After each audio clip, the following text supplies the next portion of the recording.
台南仁德的地方池300多丛的花旗木正咧大开，公所趁这个机会办活动庆祝儿童节。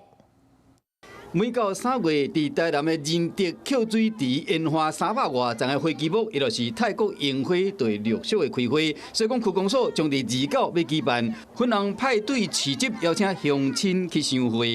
现在正值花旗木盛开的时机，当天的下午3点半到5点半，那欢迎我们所有的好朋友一起来参加。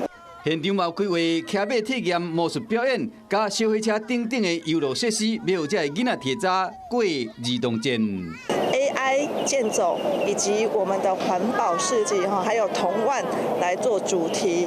别人嘛邀请在地6间国中小学生参加，进行 AI 艺术等等的推广活动，这适合大人囡仔做伙去佚佗。 Hello， 我是林明瑞。想要抢先掌握最及时的新闻资讯吗？赶快订阅、按赞、开启小铃铛，锁定我们华视新闻的 YouTube 频道。